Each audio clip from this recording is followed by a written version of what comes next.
दोस्तों अस्सलाम वालेकुम। हक़ मौजूद जे सिंध उम्मीद तव्हीं सभु ख़ुशि हूंदा ऐं आबाद हूंदा। ॿ टे लतीफ़नि जो वंड था करियूं, मज़ा लाज़िम हूंदी आहे, थोरी घणी तफ़रीह बि हुजे ख़याली। पोइ लतीफ़ यादि हिकिड़ो मेलो लॻो ॿराड़ी में। पोइ हुन मेले में हिकिड़ो होटल हो जंहिंजे ते मथां बैनर ते लिखियलु हो 5 रुपए में ड्रव मानी जो। हिकिड़ो हमरा हो ॿराड़ी जो मानी खाइण जो वॾो शौक़ीन हो, वञी वेठो। हुननि खे चई भाई 5 रुपया वठो, मूंखे ड्रव करिणो आहे। हुनजो भली वेठो मानी ॾियां अचे वतई दाल ऐं मानी, पर ठाहूकी ज़्यानी कयईं। बेरे वञी मालिक खे ॿुधायो साईं 5 रुपए में हिन भींग करे छॾी असांजी। हुनखे चई जमाल घोटे जुला मिलाइजोसि दाल में। पोइ बि 2 3 प्लेटूं हणे जॾहिं प्लेटूं ऐं पेट में जो वकड़ पियो ज़ो थियो, चई बसि मां खाइण खां बसि के अॻिते हलियो त वकड़नि खां ठकाव करे पोयों पटो निकितोसि। ऐं जॾहिं हलणु शुरू कयईं त पोयों इहो पटो हलेसि पियो। जॾहिं ॿाहिरि मेले खां जो निकितो त हमरा मिलियुसि, भाऊ 5 रुपए ड्रव वारो होटल किथे आहे? हुनजे पोयों शकोणी चईंसि हे पटो वठो सिधो होटल ते। हिकिड़ो ॿियो लतीफ़ो, हमरा हिकिड़ो दोस्त सां गॾु मानी पे खाधी न। मानी खाईंदे खाईंदे हुनखे चयां न मानी भाॼी आहे मच्छी जी, तो हिन में कंटा आहिनि, उहे मूंखे लॻनि था।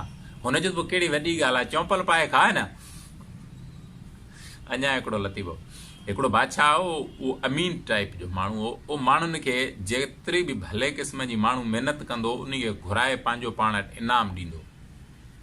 पोइ हिकिड़े खे घुराई पंहिंजो पाण वटि, फ़क़ीर टाइप जो माण्हू। हुनखे चई त भाई इन खे घुरायो त मां इनाम ॾियां। उहो जॾहिं गेट ते पहुतो हुनजी ते, हुनजा नौकर वॾा आरामी हूंदा, उस्ताद टाइप जा माण्हू।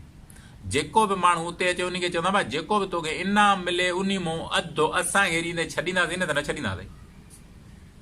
फ़क़ीर चवंदा जेको मिलियो तव्हांखे ॾींदुसि। वियो अंदरि, उते बादशाह खे जेको हिनखे किसो ॿुधाइणो उहो सभु ॿुधाईं। बादशाह हिनखे चयो इनाम तौरु बाबा तोखे छा खपंदो आहे?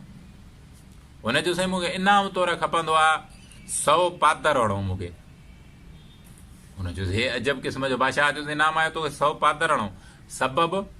चई सबबु इहो आहे जो मां न तुंहिंजा नौकर वेठा आहिनि दरवाज़े ते, उहे चवनि था त जहिड़े जेको माण्हू चवंदो उनखे चवंदा जेको बि इनाम मिले उन मां अधु असांजो। सो तव्हां मूंखे 100 पादर हणंदो त मां 50 पादर तव्हां नौकरनि खे हणंदुसि, छो जो अधु हुननि जो आहे।